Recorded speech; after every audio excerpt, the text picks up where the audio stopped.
Welcome to the webinar. You have entered as a panelist and may now speak to any other organizers or panelists on The broadcast is now starting. All attendees are in listen-only mode. Hi, good evening, everybody. It's Brendan speaking here. Thank you very much for coming online.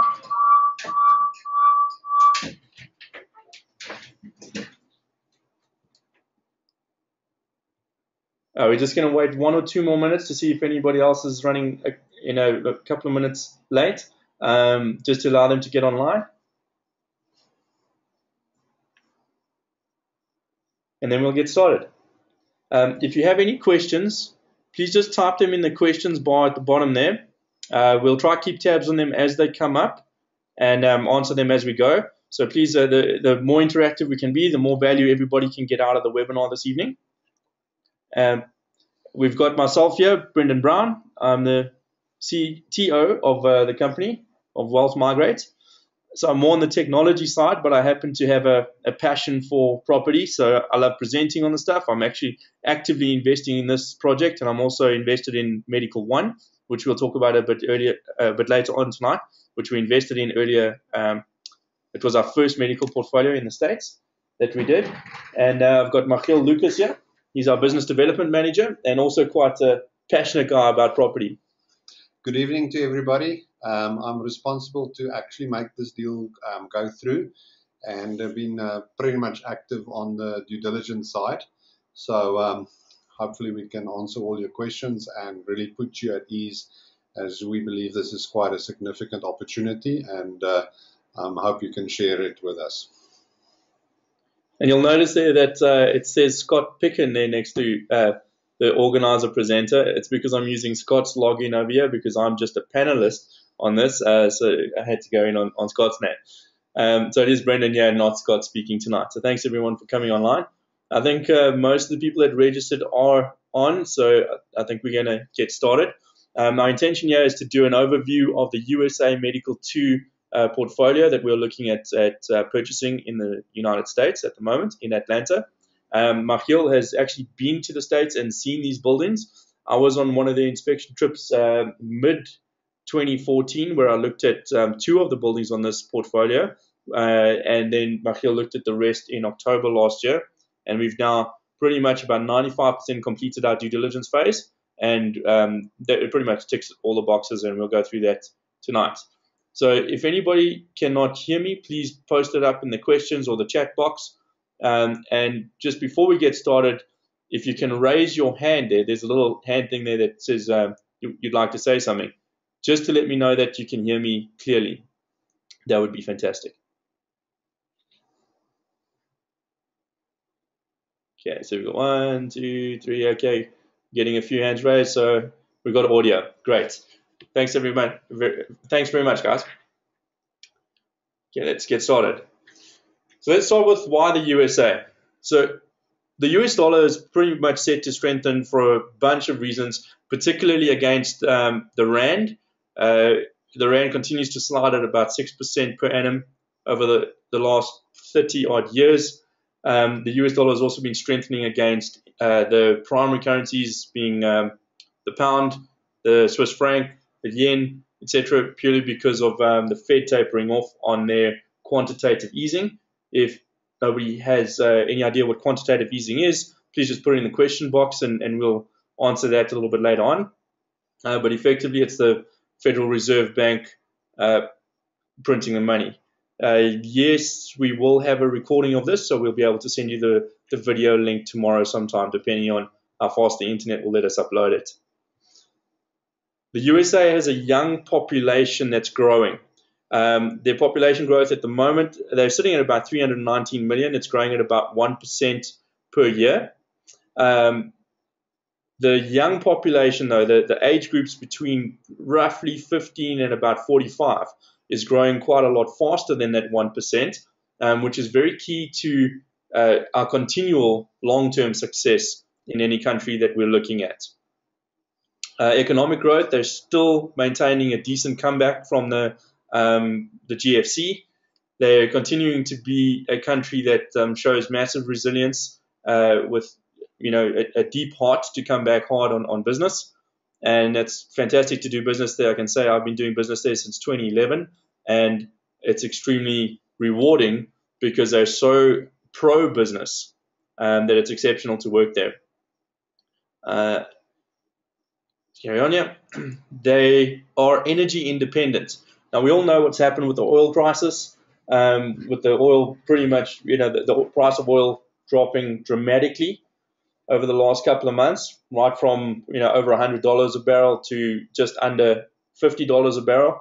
We are currently invested in a project in North Dakota, so we're very well connected to the impact of the oil price drop that's happened over the last few months.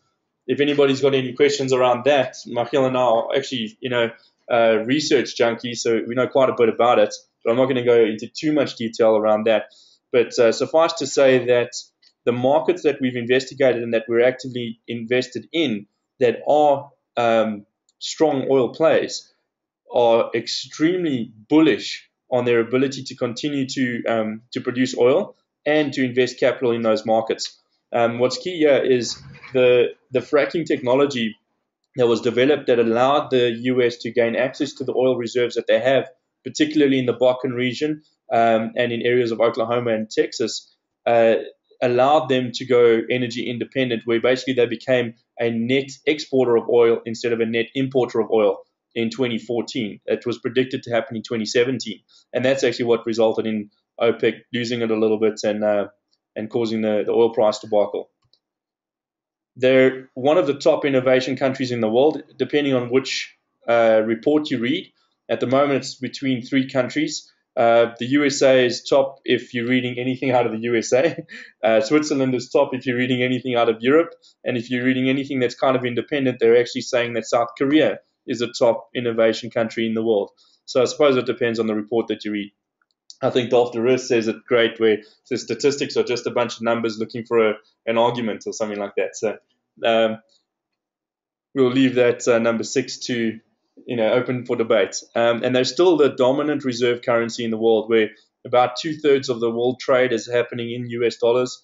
We know that China is is looking at floating their currency in the next 12 to 18 months. We don't know if it's ever going to happen. It's been a rumor for the last sort of 10 years. We'll see what actually happens around that.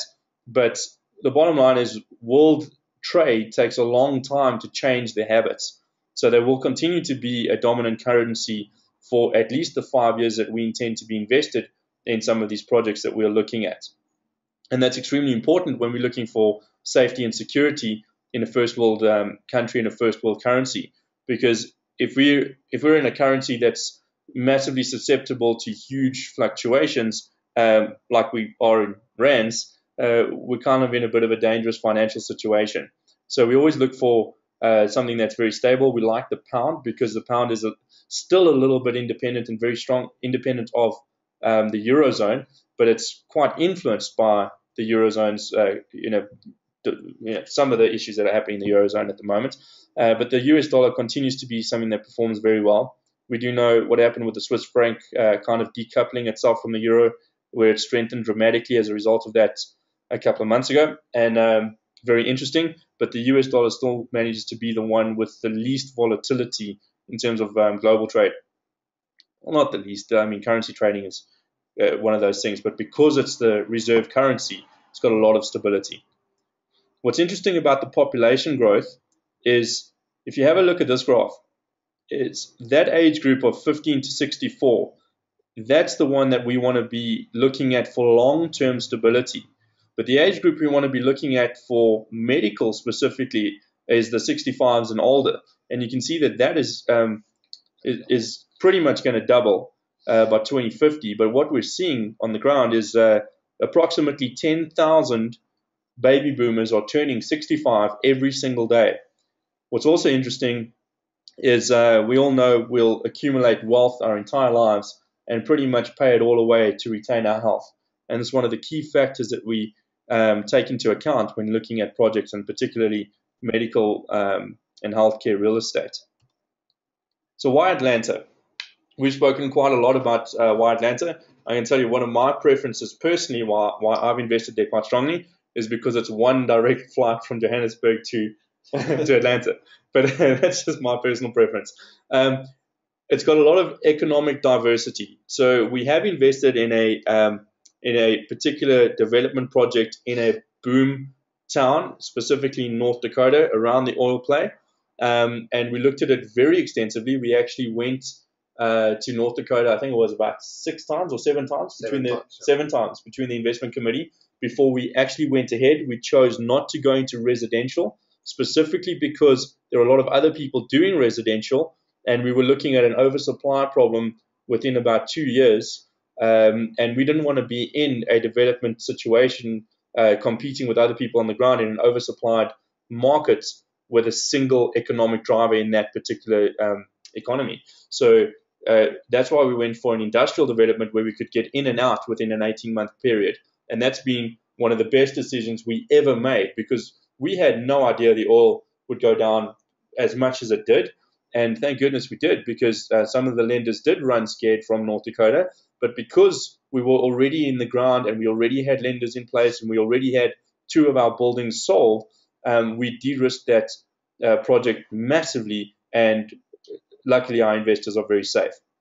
So we like diversity, because Atlanta has roughly 75% of the Fortune 1000 companies have a head office there. Some big ones like Delta Airlines. Atlanta is also a gateway city, and Delta Airlines, being the biggest airline in the world, runs its operations out of Atlanta, and it's the busiest airport in the world. It's the 4th biggest city in the USA.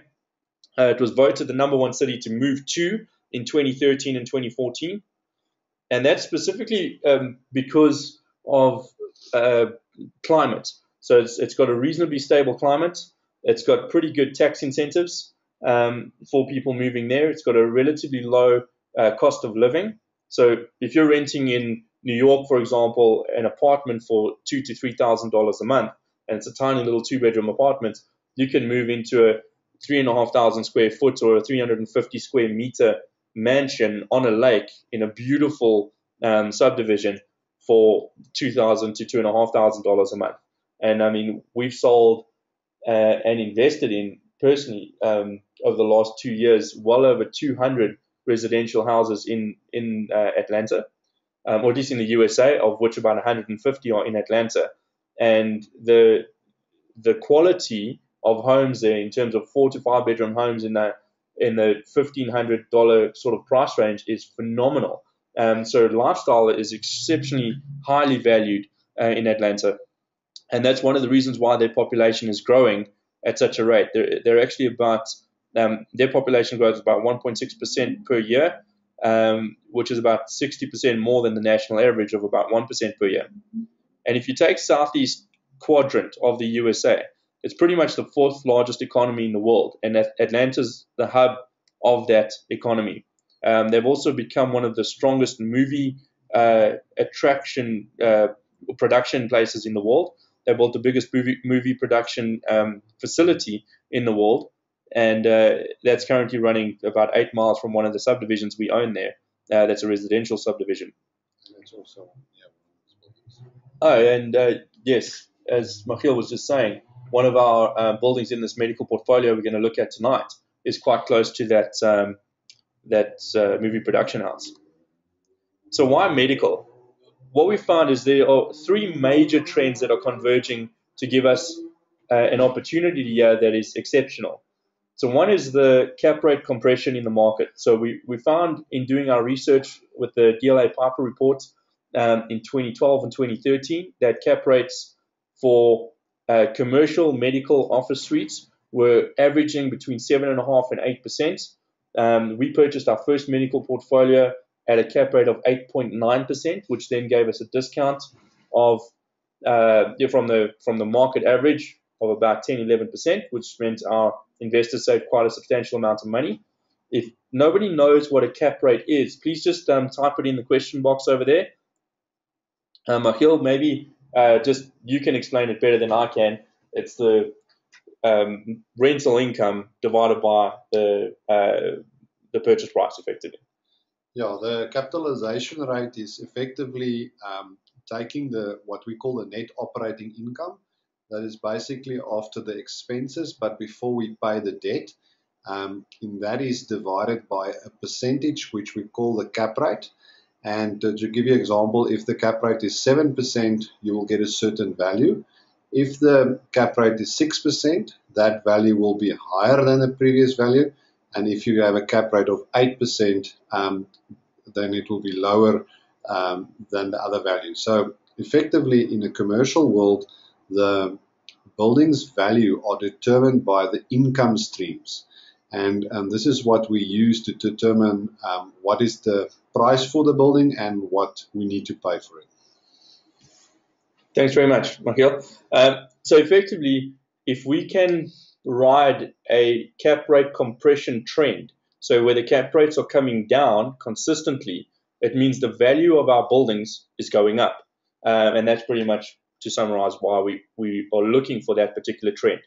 Then we've got the baby boomers' healthcare needs. We've got Obamacare that came in that pretty much created a huge demand on local community hospitals and existing healthcare facilities in the USA. We did a hell of a lot of research on the effect of Obamacare on medical or local community medical centers in June, July last year, because we were looking at doing our first medical portfolio in the USA, and we wanted to understand if it was going to become an inclusive or an exclusive trend. What that means is effectively the local community hospitals, their ability to attract their clients or their patients into their community care centers was driven by that person's ability to pay. So if that person was being forced to go to a hospital that's, let's say, 30 or 40 or 50 miles away, because that hospital is providing the Obamacare service and the payment facility for that service, it means that that would pull clients and patients away from existing community medical centers. And that would then be a risk for us going in, because it would effectively mean that clients would be leaving community centers and going towards bigger hospitals. And the research basically boiled down to this. That's not happening. Obamacare is pretty much going to the point where a lot of the administration and payment processing is being handled at a major hospital level, but at a community hospital level, that's where the service is actually happening. They don't want veterans driving 30, 40 miles to go for a checkup and that type of stuff. So the local community centers are still servicing the patients while processing and administration is happening at a hospital level. This is massively beneficial to anybody looking at buying community-based medical office suites, because it means that those clients, that huge new influx of clients is now going to come in to those existing community care centers. And that's beneficial to anybody looking at real estate in that market. And then obviously rental growth. What's key here is there's been very little development, specifically in Atlanta, but across the whole USA in medical. There's a huge new medical office center, research center being developed right now in Orlando. We had a look at it in late 2012. It's now about 70% complete. The University of Florida's got a whole thing going on over there. It's basically became one of those economic drivers that will outperform Disney in Orlando. That's how big that medical infrastructure development has gone on in Orlando. And that's one of the biggest ones, and it's pretty much the only one. There's been very little other major medical growth over the last 5 to 6 years, purely because of the banks not lending because of the GFC. So what's been happening is the existing ones that were developed in the mid-2000s are now experiencing good rental growth purely because of supply and demand. And leases are coming in at a premium of well over $26 to $28 per square foot, whereas they were running at between $18 and $20 a square foot a couple of years ago. So we're seeing quite dramatic rental growth. And basically what that means is we're getting a double whammy in terms of income and cap rate compression. So we've got the income going up and we've got the cap rate compression coming down. And that means it's driving our values up at a hell of a rate. So that's our three trends that are converging to give us this opportunity. Some of the research, if anybody wants these reports, the DLA Piper report was on the email that we sent out. If you want the Marcus Millichap report, just please write in report there on the question side of things, and I'll email you guys the reports. But basically, if we have a look at the full report here, healthcare has now picked multifamily as the #1 industry sector that presents the most attractive opportunity for real estate investors over the next 12 months. Now, it was the #1 sector in 2013 and in 2014. And multifamily for pretty much the last 30 to 40 years has been the #1 sector in the USA. And now healthcare is that sector. I've also done quite a bit of research on it myself. If anybody's interested in that, I'll send you my summaries on that. It's a bit of a long read, so I'll make sure that if anybody wants it, that you get it. I've highlighted all of the important bits in yellow that underpin some of our decision-making stuff, and I'll make sure you get that too. And if you have a look here at what's happening with healthcare properties, the average cap rate on healthcare has come down to 6.82% in July from 7.18% a year earlier. So we can already see that the trend is moving down. In 2013, they were around 7.5%. It's extremely important for us to validate that research. So we spent quite a bit of time doing that research to see what the market cap rates were. We also did quite a bit of research in terms of sales that had already taken place in the local Atlanta market of medical offices. And we found that they were selling at between 7.1 and 7.5% cap rates. The latest research we've done now on medical buildings selling across the USA is they're selling for between 5.2% and 6.8%. So it's interesting that the report is showing us that it's moving down, but the actual market in terms of sales is already running at that 6 to 6.5% cap rate, showing massive growth. And that's good for us. So our primary objectives in doing any project in the States, specifically when it's an income-generating project, is capital preservation is our first priority. We want to make sure that our money is protected. Second priority is consistent returns. Will we be able to get our rental income in a consistent manner and be able to distribute a large portion of that rental income to our investors? So how we structure things in terms of the percentage loan to value we want to take, the interest rate we're going to take, the type of structured finance we'll take, etc., etc. That's designed around the second priority of consistent returns. And the third priority would be to have some sort of value play where we can increase the value of the property, and we'll talk about that in a couple of minutes. Let's look at some of the buildings. So we've got 4 buildings and 3 sales contracts. So 2 of the buildings are currently owned by 1 seller. First one, Marble Mall. This is 100% tenanted already. If you look at the bottom photo, that's actually Paul. That's our deal provider, sponsor, property manager in Atlanta. He's walking towards the building over there. That was Michiel taking the photo with his cell phone. We should have had a professional photographer with us on that particular trip, but we didn't. Usually Dolph brings with his very fancy camera and takes some very good photos for us. In this particular case, Dolph wasn't with us, and Michiel took the photos with his cell phone.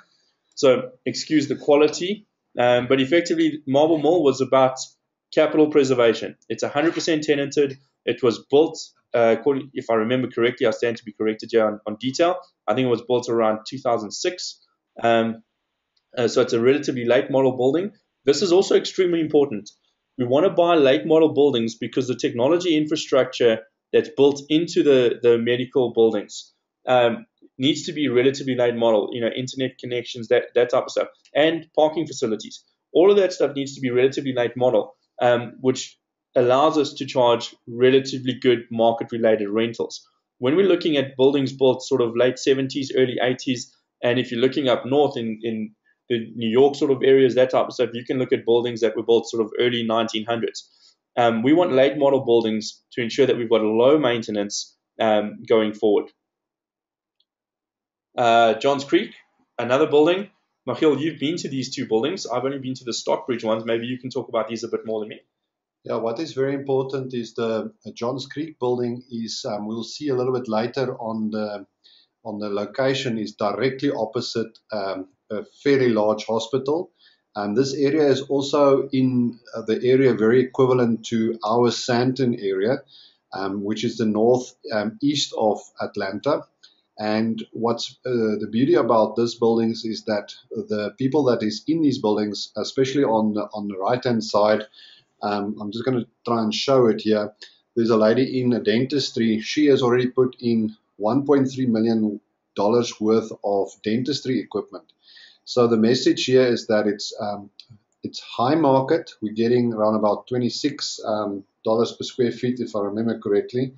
And what is important about this place is that it is fully tenanted, and we have the possibility, obviously, to expand these buildings later on as an additional value play. But the most important is that these buildings are specialized with high tenant insulations. We're getting a premium rent for them, and they are directly opposite the hospital. The chances of having competition in this area is extremely low, because it's already taken up the prime position directly opposite the exit of the hospital. So from that perspective, we very much like this. This is the second building which we also specifically choose because of the capital preservation aspect of the deal. And then very importantly, the leases in these buildings are up to 2020 and 2018. So we're very comfortable that we've got a good 5-6 years for those tenants, and it means at that premium we're quite comfortable. Thanks, Michael.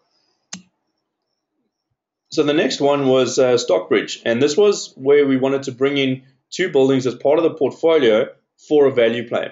So these were tenanted at roughly 70% occupancy, and taking the entire portfolio into account, it gave us a percentage on the square footage ratio of roughly 88% tenanted of the entire portfolio. So this meant we were very cash flow positive from day one, and we had a bit of a potential upside. If we could place tenants in the balance of these 2 buildings, we could obviously increase the rental, and because we increased the rental, obviously increase the value of the properties driven by the cap rate.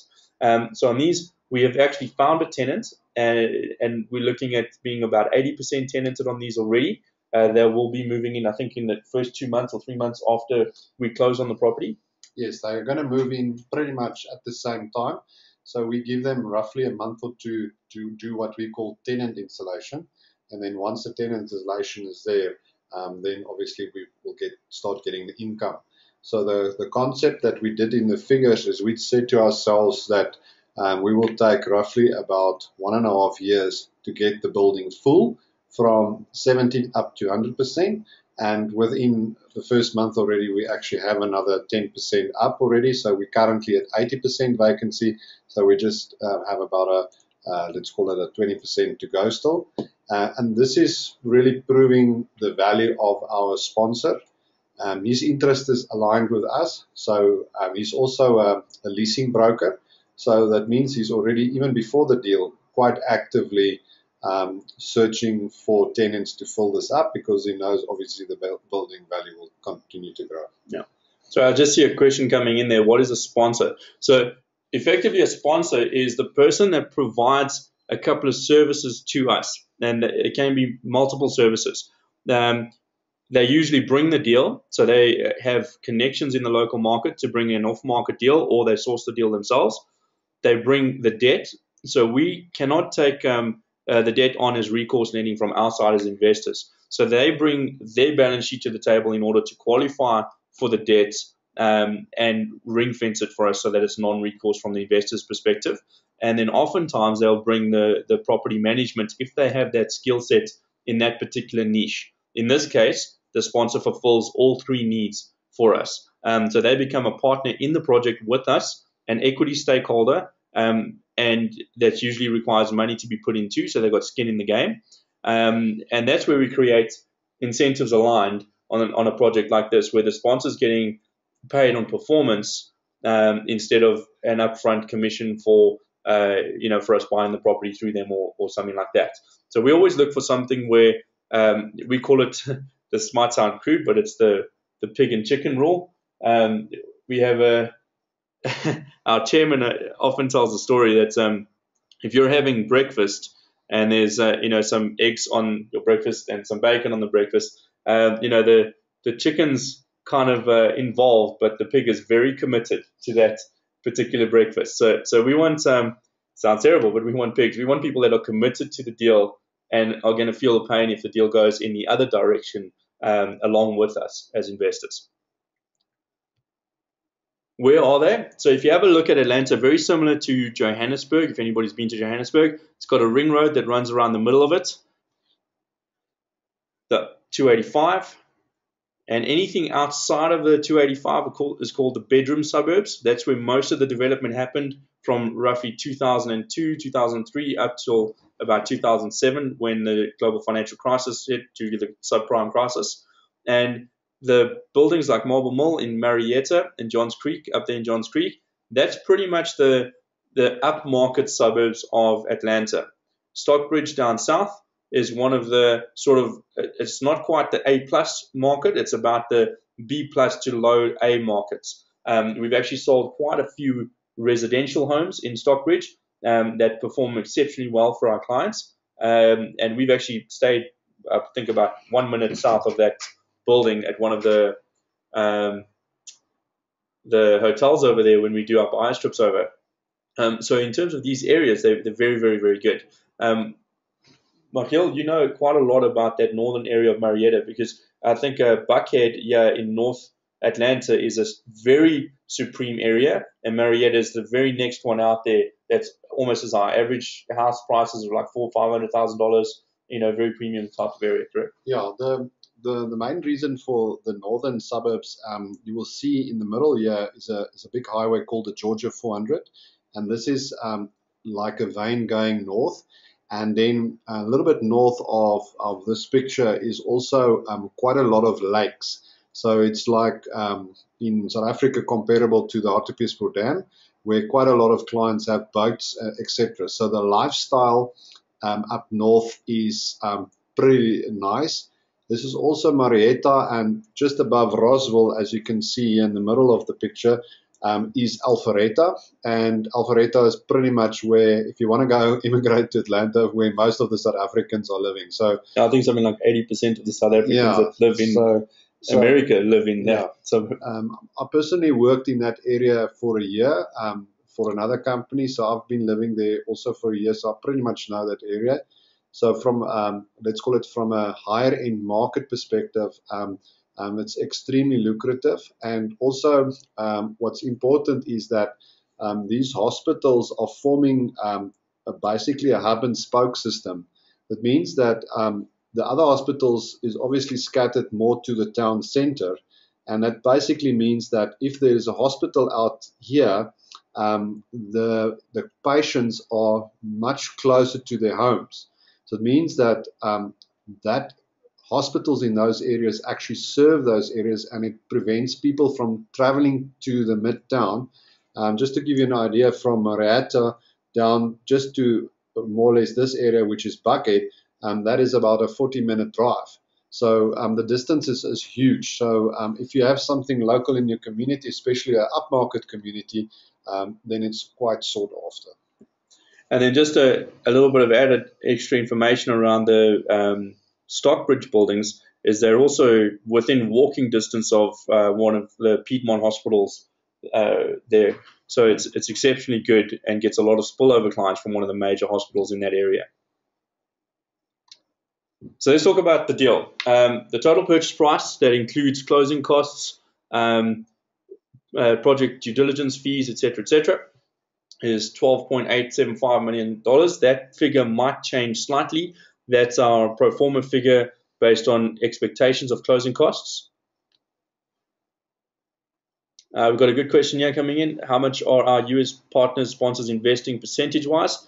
The lowest percentage that is allowable for a sponsor to be in for the banks to be comfortable with them is usually 1%. We try to squeeze for about 3% so that they're in at a relatively substantial level. So in this particular case, it'll be about 1.5%, but the total amount I think is a total is 3%. Yeah, it's 1.5% specifically for the sponsor, and then Wolf Migrate as a company will also have 1.5%. Yeah, so we're going in at 1.5% too.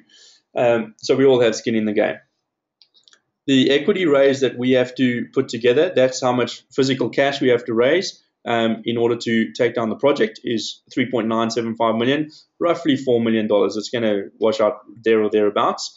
The debt that we've currently got from GE is 8.850 million, with a tenant installation debt available of 1.150 million, which is extremely important because if we do intend to tenant up the balance of those other two buildings, we don't want to have to do a capital call or take out of our income in order to do the tenant installations. So it means we can finance the tenant installation costs at 4% floating over 30 years on top of that. So it means we can cash flow very, very well without having to do a capital call or anything of that nature. I think something for businesses that's very important is the main reason why they are leasing is that they do not want to have capital items on their balance sheet. So strictly speaking, this tenant installation is actually nothing else than a loan that we are making available to the tenants to pay the installation cost of their offices and their facilities. So they actually just want one rental figure per month, and I don't want to have any capital cost on their balance sheets, and this is the reason why it's so attractive for them. Yeah, and what's also nice about it is if we provide that service, it means we can charge a premium on rents, and it also gives us quite a strong negotiating point to get triple net leases on the properties instead of full gross leases, which are, in terms of the market, recognized as slightly more valuable than full gross leases. So it's a very strong proponent for us to move forward with this particular lender by having that TI debt pre-approved. The interest, what's key about this is we can get a fixed rate for our 5-year term on this particular project. We chose not to go fixed because the fixed rates we can get on a 5 and 10-year loan are slightly more expensive than the 4% floating rate we got from GE. What's also interesting about the 4% floating is that it's linked to LIBOR rates, which it's basically 3.5% plus 25 basis points is the interest rate with a floor of 4%. So effectively, it means if LIBOR rate goes up by another 25 basis points, so 0.25%, we won't experience any increase in the interest rate. If it goes past that point, then we will start having to pay slightly more. But we have an 18-month window of interest only on this particular project, which allows our cash flow to be exceptionally high. And that means with that cash flow, we can offset a potential interest rate increase. And after doing the research, we can see that the interest rate increases are only expected to really start coming into play late 2015 or mid-2016. So in terms of looking at all of the risks related to that interest, we chose to go with the floating rate, taking into account everything, as well as the other key factor that if we wanted to refinance early or sell the buildings, if we managed to get an offer that came in out of nowhere at a very, very high price for whatever reason, it meant we could settle the loan with very little penalties. So some of the fixed interest rates lenders that we were looking at had very high penalties if we wanted to exit in year 4 instead of in year 5. Whereas this particular lender was quite lenient on the penalties, being 2% if we ended the loan after the first year, 1% if we ended the loan after the second year, and no penalties thereafter. I just want to come in here. I think the ability that our sponsor has actually been able to get to this level of low finance is significant, and this is also the reason why the cash and cash yield for this. It means that after all expenses and debt, we're sitting at a conservative 12-13% cash on cash. You must remember we're actually gearing at 70%, so that means that it's an extremely efficient way of multiplying the income of this property, and that's why it's such a lucrative and in our opinion, at the moment is by far the exceptional deal. Yeah. So compared to Medical One, we had in a region of 8.5–9% cash on cash yield, and this deal with our conservative figures are already cash on cash over 12%. So just to give you an indication that it's at least 2% per annum better than the previous deal on this large deal. So that it gives you two indications. The first is the extremely efficient interest rate, and the second also give you an idea that the fact that the two buildings was 100% leased at a premium, we're getting the better income. And then lastly, obviously, most of these leases are triple net leases, so that, or let's call it, almost all the expenses are triple net, means that we don't have the risk of expenses. And that makes the fact that this income is fairly predictable for us very important, which plays back to the first principle of capital preservation. Cool. And then in terms of the minimum entry here, I think in terms of where we stand at the moment on the capital raise, the last calculation I did was about 2.8 million. Michiel's been updating us over here. We're at about 3.18 million so far raised. So we really don't have that far to go. And we've, in terms of internally with the investment committee, we made a decision to go in at a minimum $100,000 investment level. But we have considered certain investors that have done business with us in the past or have been on our database for a long time, or just simply can't get access to capital of that nature very, very quickly, to drop that unofficially to $50,000 for some investors that apply. So we're looking at, I think that means we've got, $800,000 to go over the next week and a half, which is not too much of a train smash. We're quite confident we'll be able to close without too many hassles. So if any investors that are online tonight can't quite make it at that $100,000 level, we will look at slightly lower than that, up to a very, very lowest level of $50,000, depending on the investor. And we'll talk about that on a one-on-one consultation.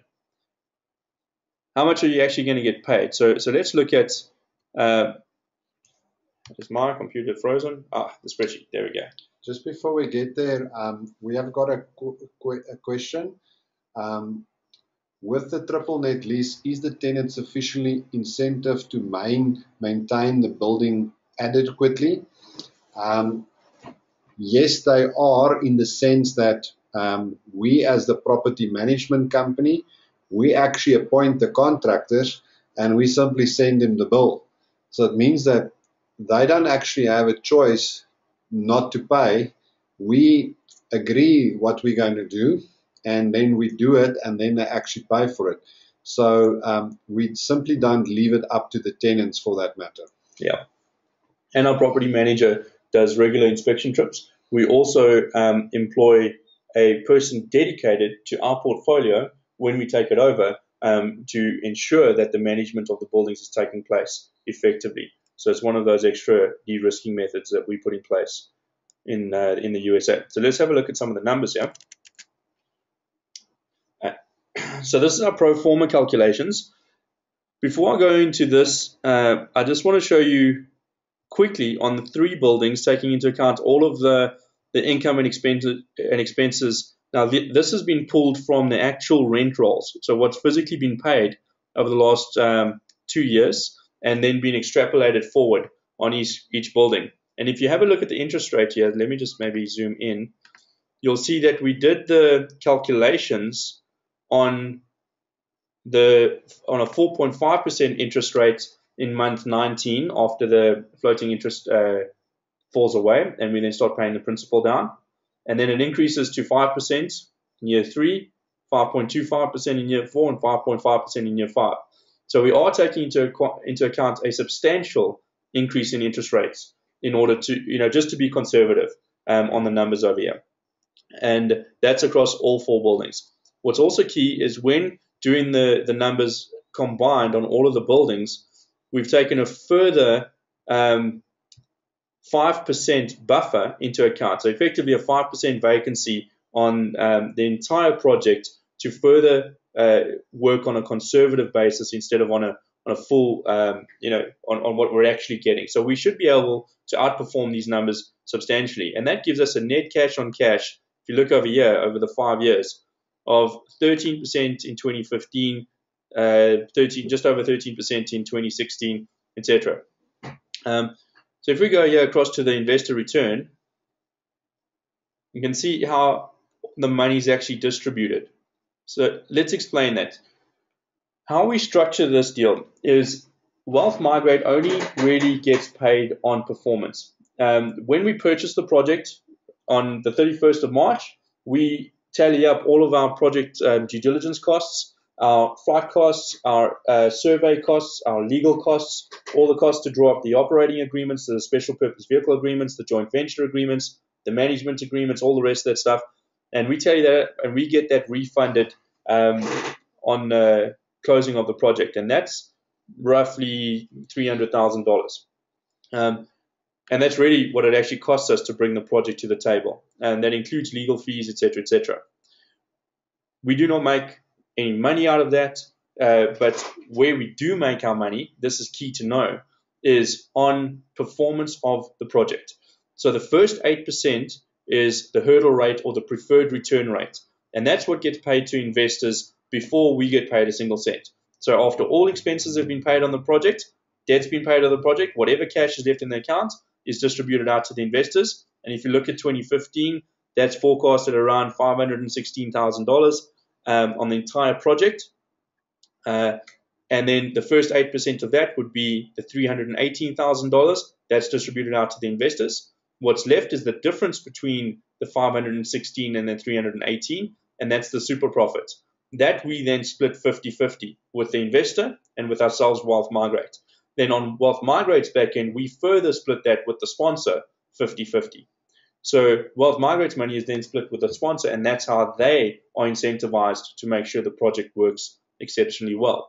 And as you can see, if you add those two numbers together,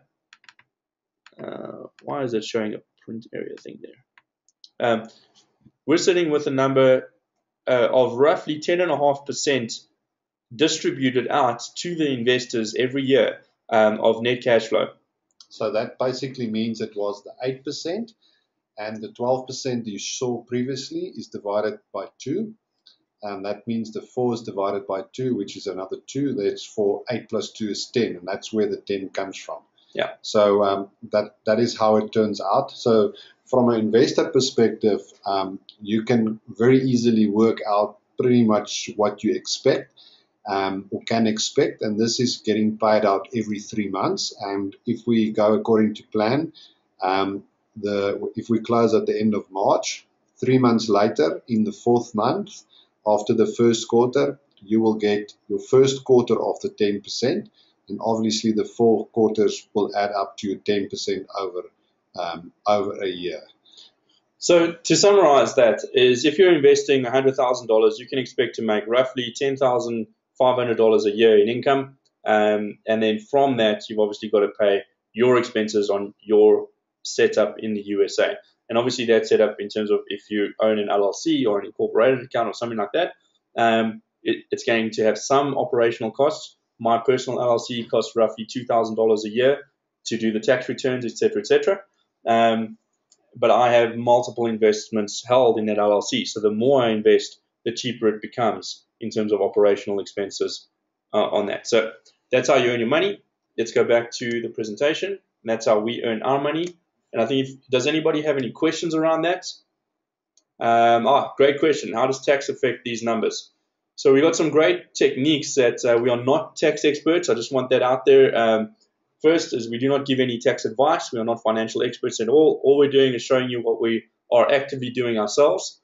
But how does tax affect that? Effectively, what you receive there would be after tax if you're looking at it from a depreciated point of view. So we are allowed to apply depreciation to the entire portfolio and then distribute the monies. So effectively, we can run the project at a loss, taking depreciation into account, and distribute the monies out. But there's a lot more complexity to the tax that we'll go into on a one-on-one basis. But Michiel can touch on it a little bit here, because there are ways that the federal and state taxes could come into play with with minimum tax rates and that type of stuff. So maybe just a quick explanation is that in terms of this actual Wealth Migrate LLCs that's holding the property, we are actually distributing the money on a pre-tax basis. That means that the tax responsibility will be with each individual investor. So in your LLC, you would submit your tax return, and based on the income that you received from Wealth Migrate projects, houses, whatever you have, you will pay the tax. So from this investment perspective, we are giving you pre-tax money. That's the one thing we give you. The second thing we give you a special certificate, which is the depreciation certificate. It's called the K1. And then you use that together with the accountant to make your taxable income lower. So from that perspective, it's extremely efficient from a tax perspective. And there are some other techniques we employ with loan accounts, added capital accounts, retained income accounts, et cetera, et cetera. So when we sit with you and we're looking at the entire portfolio that you intend to build, depending on your goals, if you want to invest in the USA specifically, if you want to invest in the USA and Australia, whatever the case may be, if we plan that from the outset very well, we can do a lot to legally mitigate a lot of the taxes and pay very little at the end of the day. So we'll discuss that privately. I can tell you that between Michael and myself, we're doing quite a lot on our personal side of things to be tax efficient, so that the monies we receive is ours to do with what we want. The value play, we've already talked about some of it. I want to go into a little bit around the second point over here, multiple portfolio budgeting. Because we intend to build out quite a strong portfolio of properties, we've done Medical 1, which was 7 buildings to a value of $16.2 million. This is Medical 2, value of roughly $13 million. We are currently investigating Medical 3, which is a single building valued at $7 million. Hopefully, we might bring that one online around mid-April to first week of May, depending on the due diligence. If it doesn't go well, we'll pull the deal completely. But the more we can build out a strong portfolio over there, the more we can employ a framework of expense management, and we can deploy some economies of scale to be able to budget on those buildings a lot more efficiently. Then on top of that, let's talk about point number 3, is we're already seeing a massive demand for medical office buildings in the whole of the USA. And multifamily is currently selling in the market at between 4 and 5% cap rates. So we can expect over a 5 to 10 year period that a 5% cap rate is a very realistic sales price or sales market push for a portfolio of buildings. Now, at our sort of $15-16 million mark that we are currently playing at, I don't think we'll get the 5% cap. We will realistically get the 7.25% cap that we are doing our existing calculations on, because that's what we know we can get in the market right now. A 5% cap we could realistically get if we have a full portfolio to a value of more than $50 to $60 million, where a hedge fund or a REIT would take down the entire portfolio. So there we'd look at combining Medical 1, Medical 2, Medical 3, and cap them out at about 5%. And if we look at this portfolio, that would then push us to a value of over $22 million instead of the $16.5 million we are currently working on our pro forma calculations at the 7.25% cap. So that would give us a really nice kicker if we're looking at exiting around 5 to 6 years. And we combine our full medical portfolios. How do we all get paid? I kind of covered that already. First 8% goes out from the SPV to the investors pool. Anything over the 8% is split 50-50 with Wealth Migrate and the investors. Nice and simple. So some of the boxes are ticked. If everybody read that email, we've kind of covered most of the stuff already. It's got a small vacancy in the portfolio. It allows us for a bit of a kicker. High demand, low interest rate with low penalties for exit. They're late model buildings that require little or no maintenance. It's an off-market opportunity. This did not go up on LoopNet or anything like that. It landed on Paul's desk and we were offered it and we took it down. It's cash flowing strongly from day one, so there's very little risk from that point perspective. We already have a lender in place. The due diligence is 95% done. The balance of the stuff that needs to be done is literally prior to closing in terms of title research, etc., and the legal work has been done. So we've already set up the operating agreements, the management agreements, the joint venture agreements, etc. This is basically a hassle-free income-producing asset in US dollars. Interest rate increases are forecast only start rising late 2015, 2016. So we've got high positive cash flow in this project, and the risk in terms of interest rate increases is negligible because of that high positive cash flow. Atlanta is a gateway city, it's the busiest airport in the world. So just a quick summary of some of the stuff we've covered tonight. Atlanta's population growth faster than the national average. Voted top city to move to in the USA 2012, 2013, and 2014 as it happens. Atlanta has a diverse economy. Our local partner has skin in the game and experience in the sector, well over 20 years experience in developing and managing medical buildings. And we're buying at a higher than average cap rate. Our entry cap rate there is about 7%, not 7%, 8%, just over 8%. 7.6. 7.6%. Yeah. Sorry, my mistake. And we've got a nice exit cap rate calculation in it. We've done it before. Our Oak Hill portfolio is currently running at, our income is almost 20% higher than our pro forma calculations.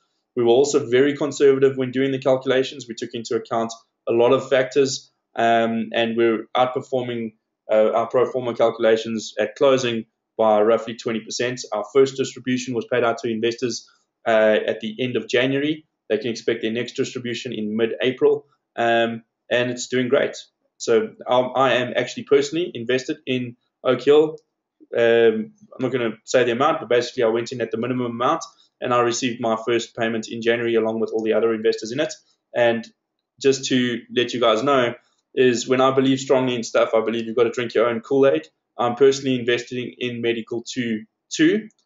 And so if anybody wants to partner with me, I'd welcome you. And what do you have to do now? So lock in your position. We've already spoken about that. Set up your LLC in the USA. It does not take very long to do that. You just got to sign the subscription agreement in the name of your LLC. It takes about 2 days for us to book that name. Once we've booked it, we can then do all the paperwork to get EIN numbers, which is the tax number for the LLC in America, to get the bank account open and all that type of stuff. That can happen after the fact, but if you have not set up an LLC already, then we need to get that one done fairly quickly. And then you need to move the money to the attorney's escrow account before the 15th of March. We do not touch the money. It goes into a FDIC insured Wells Fargo account that is managed by an attorney who has insurance against malpractice. If you ever wanted to, steal the money, these things happen. We know about it. So we don't take the money into our holding account at all. It goes into the attorney's account. From the attorney's account, he processes it to the conveyancing attorney, or the title company, as they're called in the States, for closing. So we don't ever touch the money personally. And if you're still not convinced, I would say come with us to the USA. Michiel will be there from the 25th of March. I'm going to be in Hong Kong with Scott. We are seeing some investment bankers over there that are looking to supply funding for us to take down projects faster. So we're going to be presenting to the bank in Hong Kong. If you are looking at coming with us on a trip, we do not charge fees for it or anything. It costs around 50,000 Rand. That includes accommodation and flights, etc. We pay for the bus hire to take people around to look at the projects that we are investing in. The reason Michiel will be there from the 25th is he's going to be managing some of the closing nitty-gritty detail there, because we're closing on the 31st. We just want to make sure we've ticked all the boxes. We've been through the due diligence files a second time and a third time and a fourth time. Inspected the buildings the last time, had a couple of chats with the tenants personally, those type of things before we actually do the final signature on the closing date. And I highly recommend it because it's the best investment I ever made in physically flying over to the States and looking at the projects and the properties before I personally invested in them. I can tell you that there's nothing like seeing it, for real on the ground, getting to interview the sponsor and the property managers see their operations, see their offices, and be able to experience it for real. You also meet some pretty quality people. I think, Mahil, you're going to be going to the golf in Augusta directly after closing. Correct. Because our sponsor, Paul, has managed to secure 4 tickets, which we can then present to anybody that is coming with us. I think we've got one ticket left, eh? 2 tickets. So we've got 1 or 2 tickets. I think one person hasn't confirmed if they're coming with yet. But if anybody does want to go with and watch the US Open at Augusta, I think it's quite an experience. I'm a little bit sad I'm going to be in Hong Kong that I can't go watch some of the golf. But anyway, Mahil will also be investigating some projects in Houston. We've been there a couple of times, but we're going to be looking at a few new ones. So if any investors do want to come with on the trip, I highly recommend it. It's one of the best things I ever did. And I welcome you. If there are any other questions, please get a hold of us one-on-one, and we can take it from there. So I want to thank everybody tonight for coming online and sitting and listening to us talk about what we're absolutely passionate about. And I'd just like to say that it's one of those times where I really hope you don't miss out, because we oversubscribed on our first Medical 1 opportunity, and in fact we had people fighting with us because they couldn't put more money in when we closed on it eventually. And Medical 2 is slightly better in terms of actual cash flowing returns, and it's fantastic, and that's why I'm personally putting my money in. So if anybody wants to come with, please just let us know. How you let us know is you email us on Mahil@wealthmigrate.com or Brendan, Brendon, @wealthmigrate.com. You will see that on your chat box now.